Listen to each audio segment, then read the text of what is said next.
Hi everybody, my name is Awen. On behalf of the crew, I'd like to welcome you to another edition of Bridging Heaven and Earth.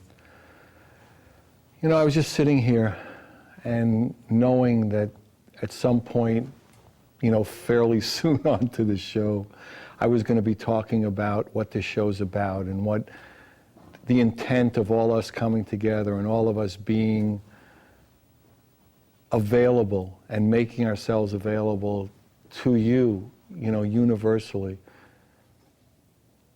You know, through cable television, through the internet, through, you know, Google Video and through YouTube, these shows are made available. And why do people put in so much time and energy and so much love and so much dedication to making this available? And what was coming through is that there's just such an amazing desire now, such an amazing hunger now on the part of individuals and on the part of globally human beings to experience love, to experience a connection, to leave the fear, to leave the greed, to leave the hunger to know behind, and to come into the knowing of the truth, of the oneness, of the love. And how can we do that? How can we do that individually, and how can we do this as a species? How can we know the true love? How can we come to that realization of what we truly are, of the brotherhood and sisterhood that we truly are, of our connection to everything that exists, of our connection to the dolphins and the whales and the trees and the mountains and just everything that exists on this planet and throughout the galaxies? Because if you think about it in a way, I mean, we're hurtling through space on a ball. I mean, the fact that we have television and cable and YouTubes and buildings and people and relationships, the miracle of that we're hurtling through space at, I don't know, millions of miles an hour, hundreds of, who knows, enormous speed, hurtling around the sun and all these other planets. And yet we have these things. And we know that there is a connection between the sun and us, the connection between the galaxies and us, a connection between the energy of the universe and us. And somehow there is no separation. Somehow the sun and I are one. The goddess and I are one. The Father and I are one. And how can we come into that knowing in a clear and precise way? And throughout history, there have been, enormous teachers and paths and techniques to help us as individual and help us collectively as a species to come into that realization. And now's the time where that can come to fruition, where the energies and the new paradigms are building to such an extent that truth, that recognition, that realization, that knowing is there. It's there for the taking. It's there for the tasting. It's there for the bliss of it. It's there for the joy of it. And the hunger is there to experience it. So again, we here at Bridging Heaven and Earth feel so honored to be able to share that message of love, to come into your lives, into your home, into your computer, into the energy of this planet with that message, with that realization, with that vibration. To proclaim that, love is here. Oneness is the reality. And whatever we're thinking in any way, shape, or form as the separation is so small, is so minute, is so tiny in the context of that experience of the love. So, all I can say is whatever ways that all of us can go deeper, go more, open up the heart in whatever tools or techniques or teachers or recognitions we use to do that. And if we don't have any teachers or tools or recognitions, the prayer to know that, the prayer to be given those teachers or tools or recognitions, those epiphanies of the truth, of the love, of what we call God on earth, of the joy, of the bliss.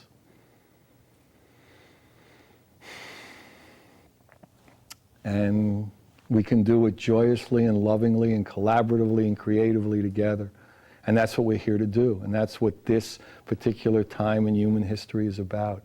As we hurtle through space on this small dot of a planet in a way, to come into the glory of that recognition.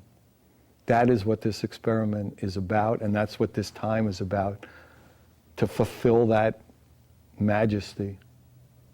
So, again, we have a guest tonight whose life is dedicated to healing the love, healing the heart, healing that separation.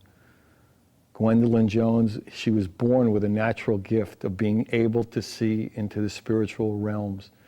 She has an amazing story of a serious illness and discovery and a process into that knowing. She's a medical intuitive, she's a healer, she's a spiritual teacher, she's an author. Her new book is A Cry from the Womb. And she came here to share her gift and her recognition of that truth with us. And, it's an honor, again, it's an honor. It's an honor for us to be here to share with you, and it's an honor for you to be here and to be able to hear Gwendelyn. And we have two beautiful musical videos, as you know. We always put on, or we try to put on some music videos of all these extraordinary, magical musicians from all over the planet who just have made this music and make this music and can't help but make this music that's so beautiful and so healing and so celestial. So tonight we have two beautiful videos by Suzanne Teng, an old friend of Bridging's been on personally a lot of times, and this is a beautiful video, and another beautiful video by another old friend of Bridging, Iasos. And as most of you know, we're also in the middle of, as a healing tool for the planet, this international Bridging art project where we came as a vision and to just reach out to the world as an acupuncture for the planet, as a healing for the planet, to reach out. And anybody who wants to, any skill level, any medium, any size, any format, just produce a new original piece based on the theme Bridging Heaven and Earth, and we'll show it on the Bridging shows. We'll make it available on videos and music videos to the world, and we'll have art project shows, and maybe someday we'll have galleries and traveling exhibits to museums and hospitals to bring that healing art to the, the cancer wards for children. And who knows? But we have probably now 150 pieces that have already been turned in from all over the planet, and probably a commitment from another 100 people who have committed to doing a piece and just haven't manifested it yet. So again, anybody who's touched by that potential, by that intention to heal, by their creativity, by their collaboration, by their opening to that experience, join us. It's open to everybody. It's infinite and it's inclusive. So join me in a short meditation, and then we'll have Gwendelyn, and then we'll have Suzanne and Art, and just, it's an opportunity. So please join me in a short meditation.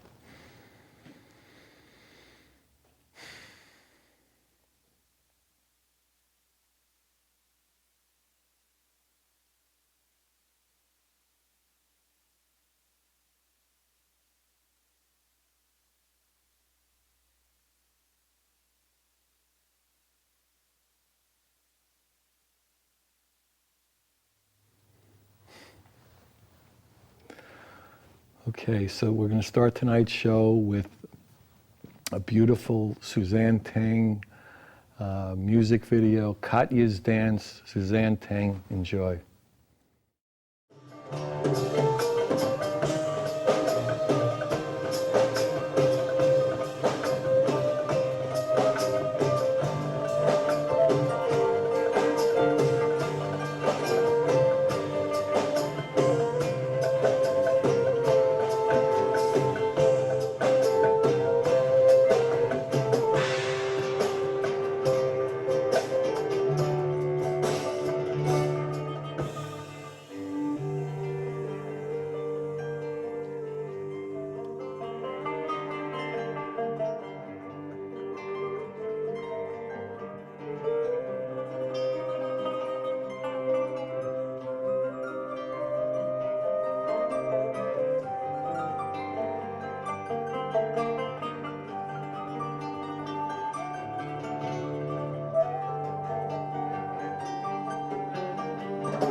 Hi everybody, welcome back. So thank you, Suzanne, that was beautiful. So the picture you're seeing in between us now is one Gwendelyn did. It's called Star to Earth, and Gwendelyn did it. Why don't you talk a little bit about that, and then we'll get into your Sure.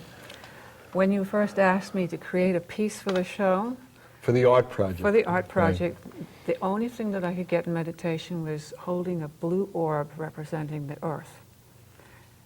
And so I said, okay guys, I need more information than this. And so I went into another meditation, and then I got, just in a very small pencil sketch first, of this image of the energy of the central sun coming to our own sun, to the moon and into the earth. So that's the divine light. It's actually representing a portal. So if people look at this image, they can go direct into the heart of God. That's really what I was designing here. And at the bottom here we have the wings of the angels overlighting that energetic as it comes in, and the hands of the divine holding the earth coming out of the ancient sea, which in the, I believe the Kabbalistic system is called Mara, the ancient wisdom. So it's this divine image of holding the earth in the heart center. Yeah, I've just saw it the first time today. I mean, I'd seen a JPEG on the internet, Yeah. but yeah, it's magnificent. You know, it's interesting when these pictures come in, and especially the way you describe this one, it's like, why do we even talk? We should just look at the picture. Exactly. But this is a talk show, and you're very interesting. So why don't you talk a little about how you got into healing? And, you know, I said at the opening about you had an illness and you know, how that went. Well, it's a long story, but I'll try and make it short so it fits in the show. But back when I was about 22, I was drawn to go to Mexico, which for me in England was an unusual thing. It wasn't like I was just hopping across the border from America. I was living in the north of England, and I had seen some dancers from a folklore festival do a very beautiful dance from the Mayan country. And the minute I saw that dance, it was like somebody hit me right with a sledgehammer, right in the third eye.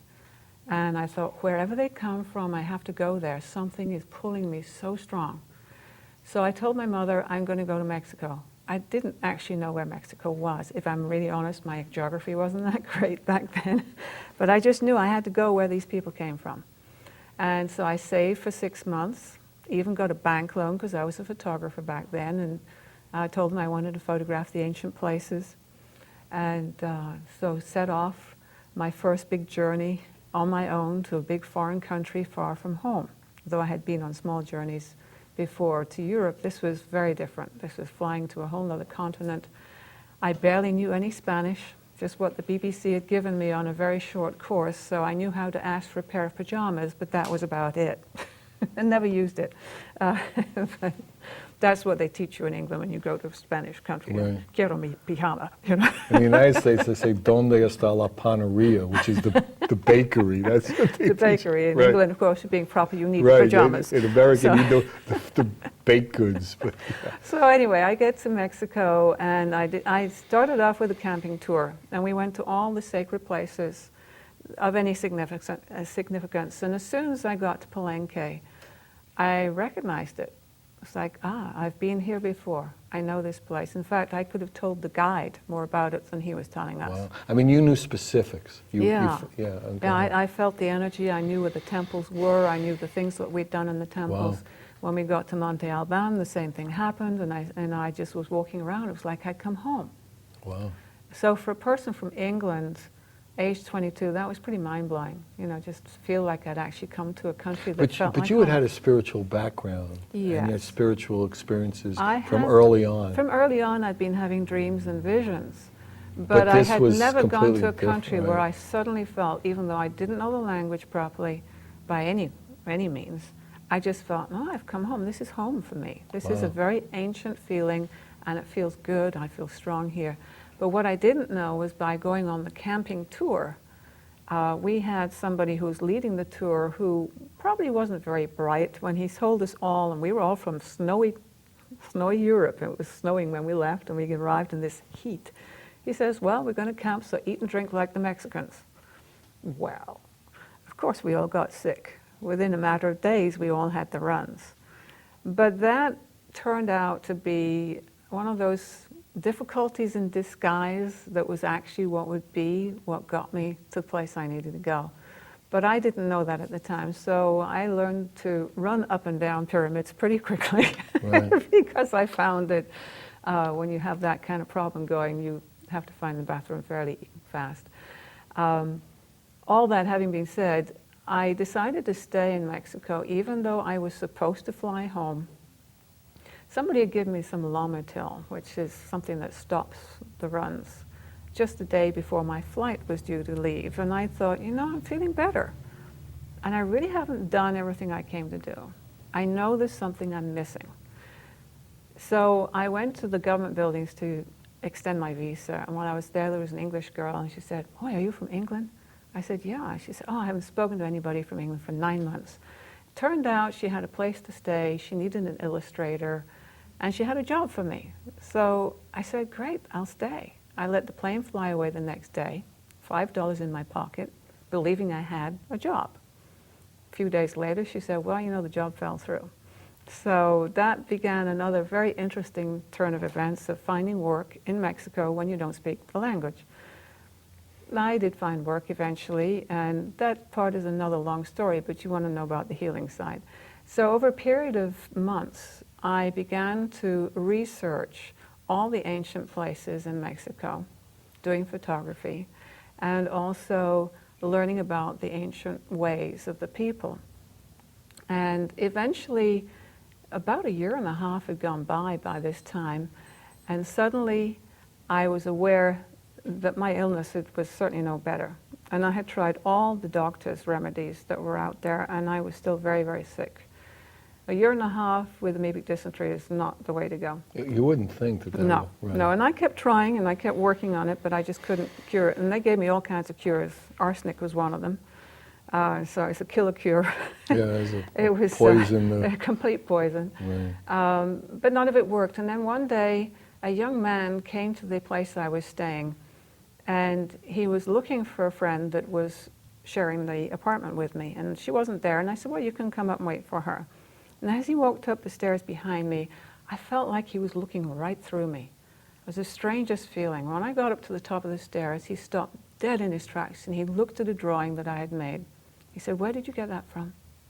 I said, well, that's from my dreams and visions. I've been seeking the symbol of my soul. And he said, no, you must have copied it from somewhere. I said, no, I don't have any books here to copy from. This is dreams and visions. I'm truly seeking the symbol of my soul. And he said, in that case, this is a sign. My mother can heal you. We've been waiting for you. Wow. This is the sign we've been waiting for. And he said, you must wear the long white dress that's in your wardrobe. And he didn't know it, but my mother had visited, wondering where was her daughter. She'd come from England, stay for 2 weeks. I'd asked her to bring just 3 things: Cadbury's chocolate, because I couldn't find any decent chocolate there, English tea, and this long white Victorian dress. Wow. Now, for those of you who remember, this is 30 years ago now, Laura Ashley had done a whole line of dresses in the Victorian look. So I loved this dress. And this dress she had brought, and it was hanging in the closet. And here is this young Mexican Mayan boy saying, you must wear the long white dress in your wardrobe, and I will take you to my mother. So I put on this long white Victorian dress, and he takes me from bus to bus to bus across Mexico City in a long white dress. And I'm thinking, I'm a fool. I don't know where I'm going. I'm trusting this guy. I don't know where he's from. And I'm sitting on dirty buses with a long white Victorian dress. But internally, my feeling was, logic aside, this is destiny. This has to happen. We end up in the back streets of Mexico where there was barbed wire around the housetops. I mean, obviously it was a hit zone, and I thought, oh my gosh, where have I gotten to? He opened up the door to this little house, and his mother saw me. And she came running towards me and grabbed me in a bear hug and said in Spanish, where have you been? We've waited 2 years for you. Wow. Well, what can you say to that? And I said, well, Wow. I got here as soon as I could. You Right. know, what? Right. I didn't know. I had to wait for the white dress to go here. Yeah. So she took me in and she threw a beautiful spread of food for me. Well, of course, the minute I ate it, I had to go to the bathroom because you can't hold food when you got that kind of problem in your gut. When I came back from the bathroom, she said, we must heal you. Come into the back room with me and we will start a healing. Well, we went into the back room, and a tiny little space, and in one corner her old mother was lying on a bed. She'd been putting her through some healing work there, and so there's this beautiful soft light around this old lady who was just sleeping. And she stood me up against the wall and she called in Christ, Mary, and the angels. I said, whoa, wait a minute. I really don't believe in those guys. And she said, it's all right, they're here anyway. And so I have to explain that when my father died when I was 16, I'd kind of thrown out the church because they couldn't explain to me what I was seeing at spirit level. And I thought, well, you guys obviously don't know anything, so I kind of throw it all out, which I later came back to, but in my own I way. understand. So here she is telling me, Christ, Mary, and the angels are here. And she took her hands and just took them down over my body twice, like this. And then just, and then again. And as she did it, the red, roaring pain I'd had in my gut for 1.5 years went, just like that. Wow. And I stood there thinking, my gosh, the pain is gone. And that really gets your attention when you've been in pain for 1.5 years. I thought, well, it'll come back for sure. This is just a momentary thing, you know, but no, it didn't. And then she explained to me why I had been so sick. And she said, it's nothing to do with this lifetime. And I don't know whether I can go into all the details right now about what that lifetime was. But she explained to me it was due to a past life when I was in South Africa wearing a long white Victorian dress, Wow. just like the one I was wearing that day. And I had been killed by a black man who had sworn to kill me in every lifetime because he was so angry at me. Wow, you must have really done something somewhere. And Oh she my said, God. you must forgive him. And I said, but I don't know what I have to forgive. And she said, it doesn't matter. Right. Forgive him and ask for forgiveness. And as I did that, she said, it's done. And a deep peace came over me that I'd never felt. And I have to say, in this life, even though it was through an operation when I was 16, I had a huge gash on my belly, in the same place that she said I was speared by this black man who was upset with me. So that started getting me thinking. I mean, this is like taking somebody's head and just turning it around 180 degrees. I mean, an English girl, suddenly you're hearing about past lives, you've just gone through a healing process, and then to cap it, she says, Mary is giving you a cape of pearls, and she tells me you're going to be a great healer.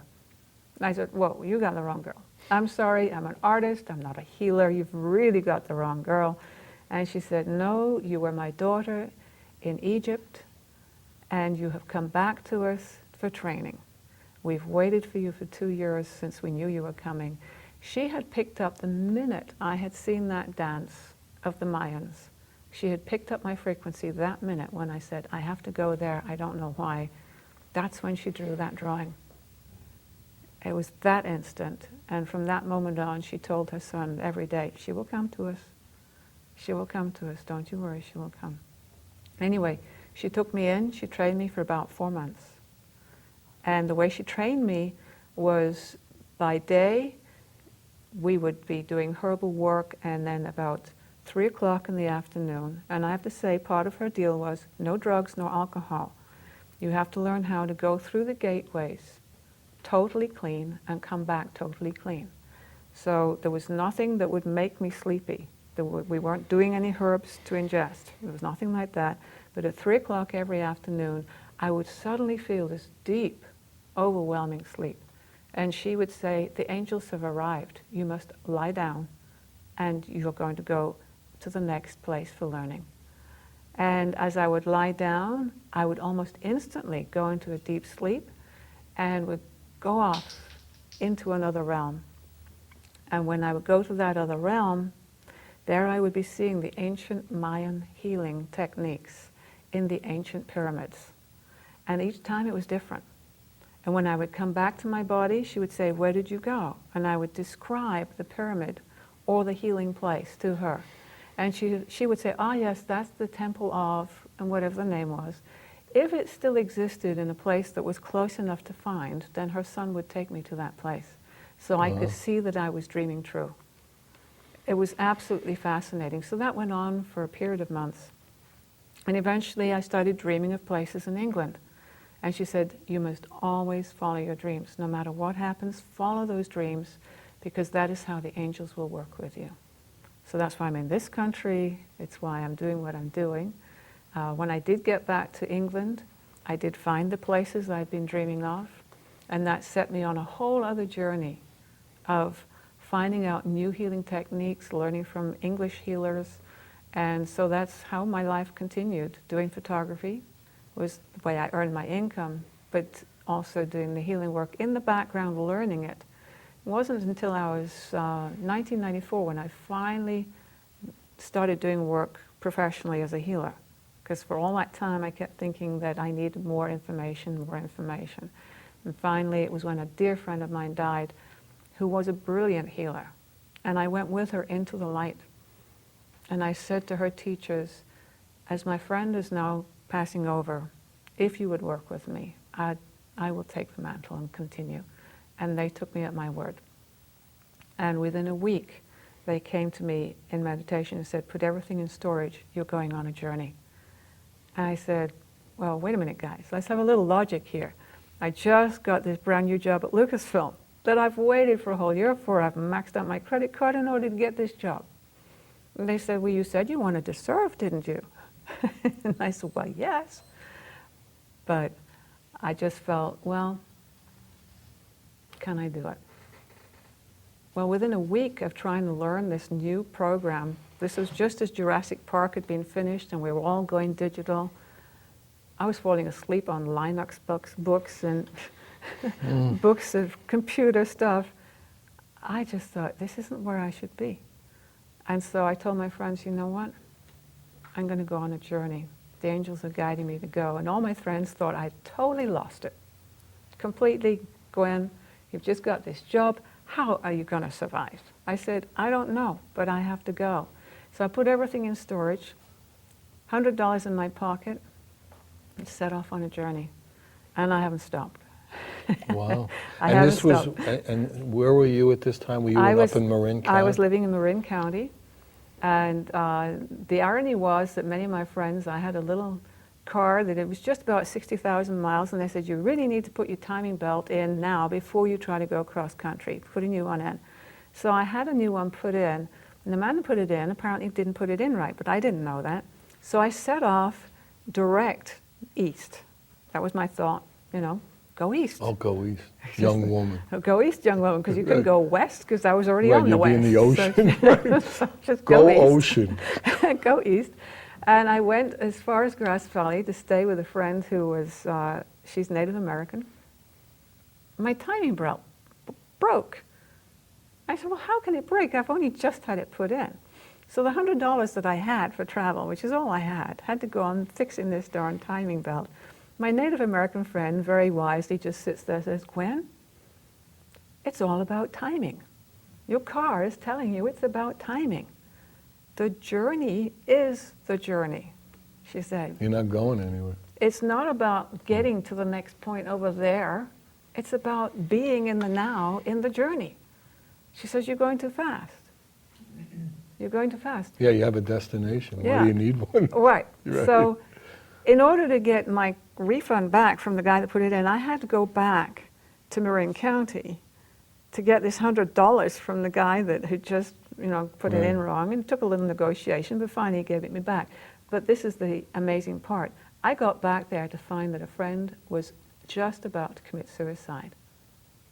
Had I not gone back, Wow. she would not be here today. Wow. Well, let's go to the next video and then we'll come back. Okay. On it. Wow. Well, that was an amazing, amazing first section. I'm sure the second one will be equal. So let's watch this second video. It's Iasos. It's from his beautiful DVD, Crystal Vista from Iasos. It's a beautiful video. Just enjoying. We'll be back with Gwendelyn.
everybody. Welcome back. So that was Iasos' beautiful video. So the picture you're seeing in between us is another Gwen magnificent piece, the chalice in the heart. Why don't you talk about how that came into being? Well, this is a very special piece for me. It's just very recent, actually, this last year, and I put it into this book here. Can I show the book? Yeah, sure, absolutely. Yeah, why don't you hold it? I'll hold it up. So this is the cover this of it. is Yeah. the cover. Actually, it's the last Hold page. it solid, straight. Solid Yeah, state. yeah, There we got it.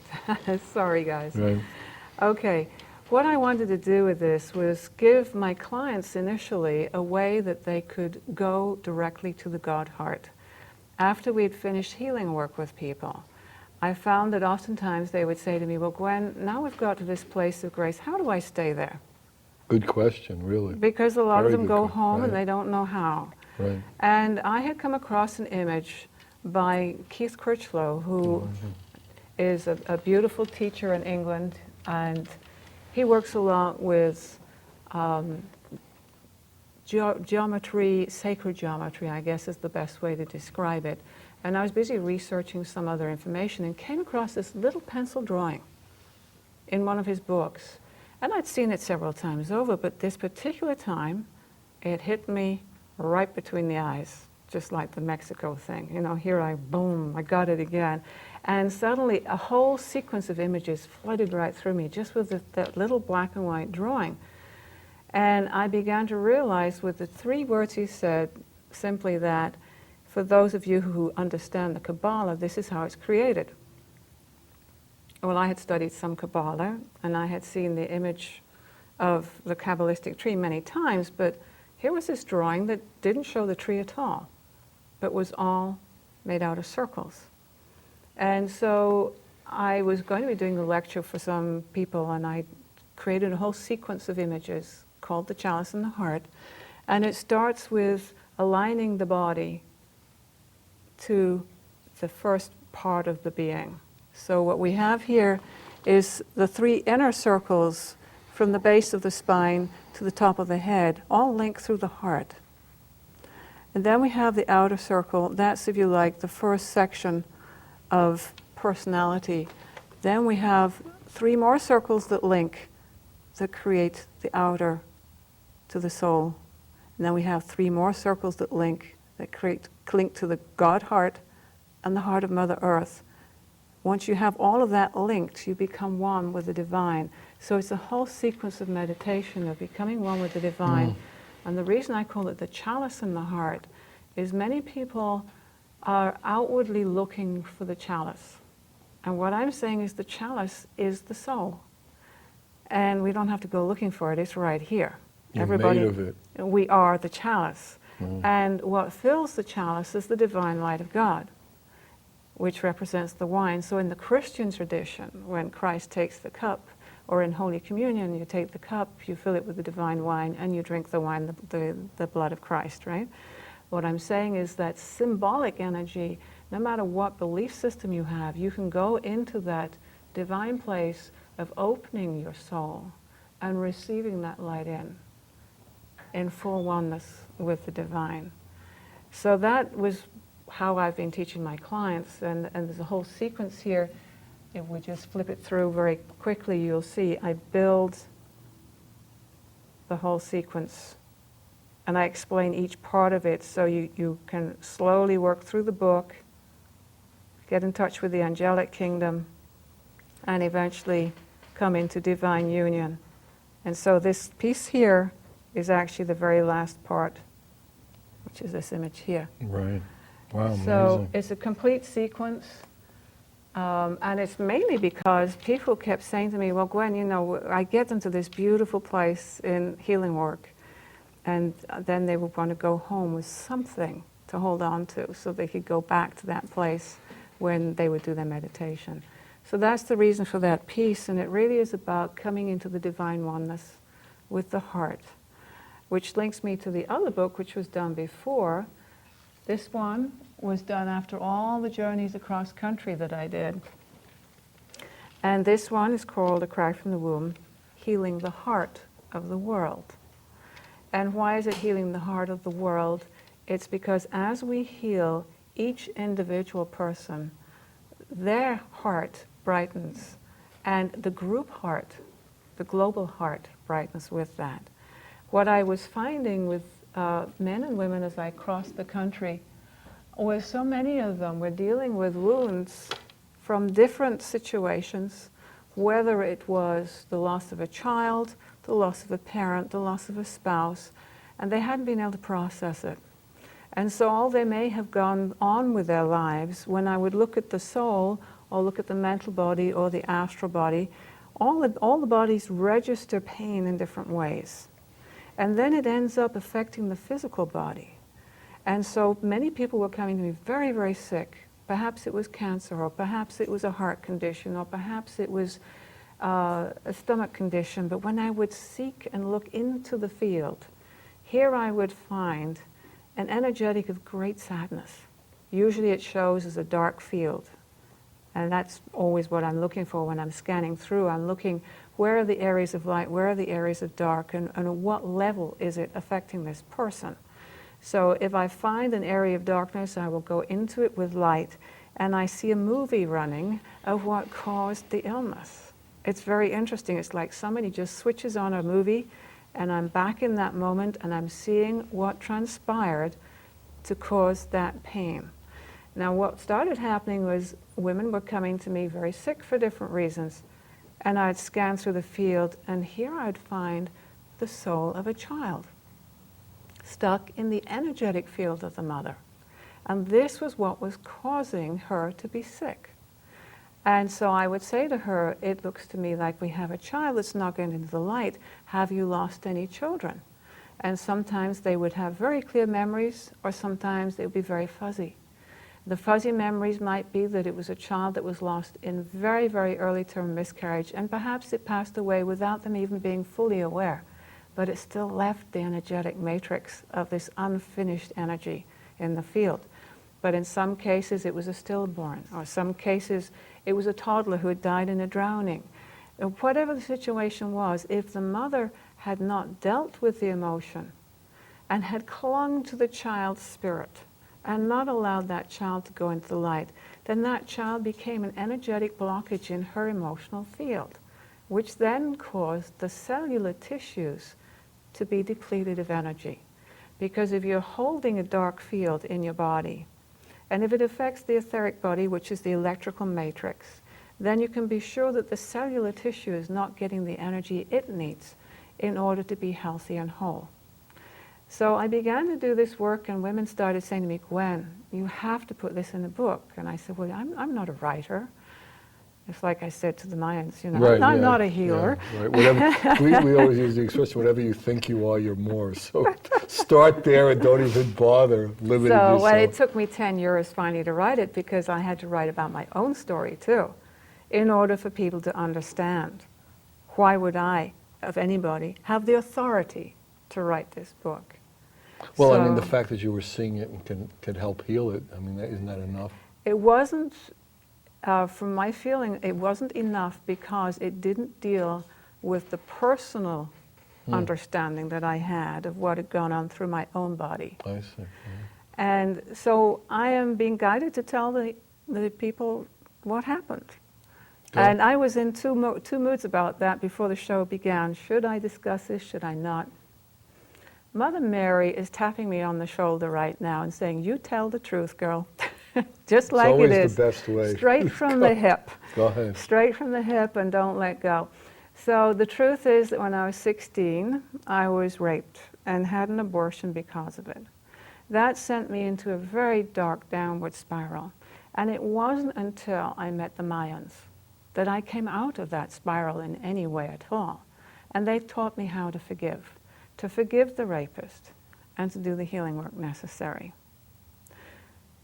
And I'm going to tell you the rest of the story, which again, I was thinking, do I tell them everything? Well, yes, because this is the part that makes women believe me. I became pregnant a second time. This time it was with the Mayan boy. We were very much in love. But I had gone through this situation when I was 16 of seeing my mother say, we can't afford a child.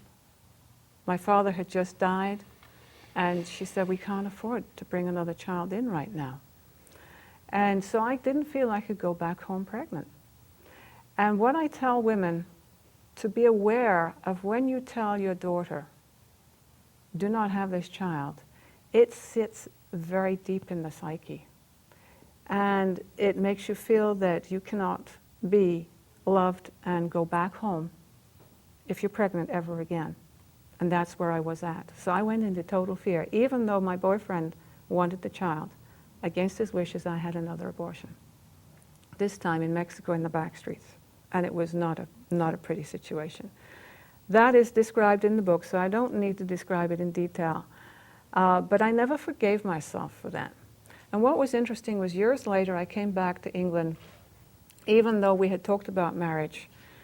My dreams would take me back to England, and as soon as I found the places that I had dreamed of, the Mayan boy said to me, you must always follow the dreams, so therefore you cannot come back to Mexico.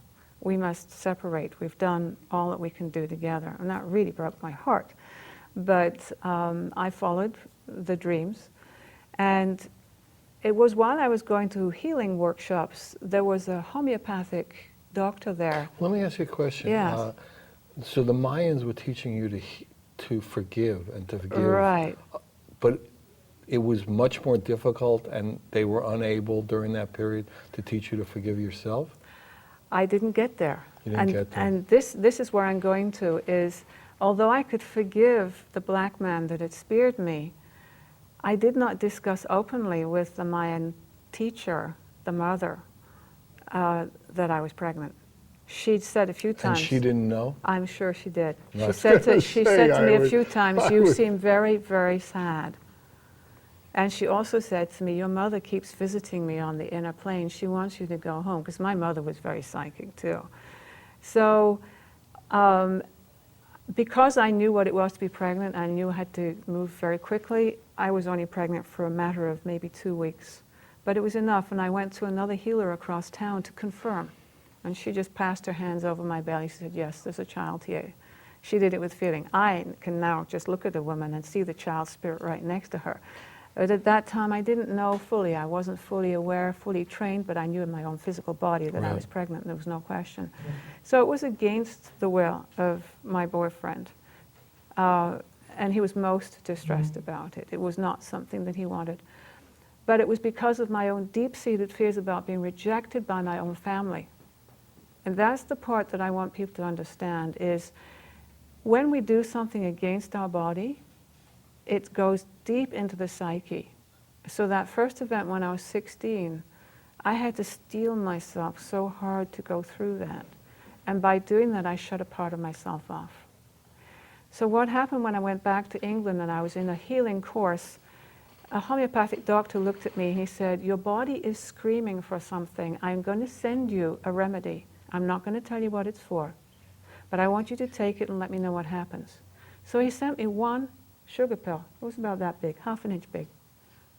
Just one pill. I thought, what can one pill do? I took that pill. It was absolutely amazing. It was as if my body went through a complete full-term pregnancy for each of those children, and I birthed the spirits of those 2 children that I would have born and saw them go into the light. Well, of course, I cried a bunch because I suddenly realized, that they had been with me probably for several years, stuck in situ, not being able to move on. But that was my awakening of going, oh my God, this is very important. So then what happened is I get married finally to an American, age 30, and I come to this country, and unfortunately he was bipolar. And I never knew. Well, let me ask you something. So you're this gifted psychic, and you're this gifted psychic from early on. Yeah. And then you were trained and were more gifted and more open. Right. How is it that somebody who energetically is so weird and freaky, Weird and freaky. is not obvious to you? I mean, that would Why be wasn't it obvious? Yeah. Because fear overrode fear of being rejected by my family. Because as I explained in the book, and I haven't explained yet, my mother didn't want me to be pregnant when her mother came to visit, because she knew her own mother would turn very nastily against me. And so she stepped in to protect me from her mother. A long generations Yeah. of craziness. Yeah. Thank God we have. In other we words, could- this is why I'm telling the story, That's that it amazing, goes isn't it? on. Right. It goes on. The fear of rejection, the fear of my mother being rejected because her daughter was pregnant. But it was very hard for her because this was her first grandchild. But my father had just died and she was struggling with 3 of us kids to make ends meet. So it was very difficult decisions for her, for me, and my brothers never knew about it till many, many years later. It was kept under the radar. Right. So I never had any counseling for it. So I just went into this tailspin at age 16 of darkness, of not knowing what to do. In the same year that I'd seen my father die, I'd seen a friend die, I'd seen my own child being aborted, all while I was 16. And that sent me into this horrible, horrible dark place that I couldn't pull out of until I went to the Mayan country. But then I go through this second abortion. Then I get married at age 30, pregnant again. This time, I'm very aware. I know the minute I'm pregnant, I see the child's spirit very, very clearly before me. And he appeared like a 7-year-old child in spirit level. Could see his energetic clearly connected to my womb. And I tell my husband, I'm pregnant. And what does he do? He's bipolar. He goes ballistic and starts hammering the table and saying, you tell that damn child to go away, we can't afford it. So the third time I'm in this place of total fear around pregnancy, total fear about being rejected, actually in fear about being beaten up. And I said to the child spirit, I ask you, please reconsider. I don't want to see you hurt. And you hear where your father stands. Please reconsider. And that child spirit turned to his father and bowed, and turned to me and bowed, smiled sweetly, and turned and went with the angels back into the light, removing the silver cord from my womb. Within half an hour, my period came down. Wow. I think we only have like a minute or so to go. Yes. What would the last bit of thing you would like the world to know now about love, oneness, anything? What I would say is this: until each person chooses to heal their wounds and release any children into the light or family members and do the prayer work that's all in this book, then once we heal our hearts, then the heart of the world can heal.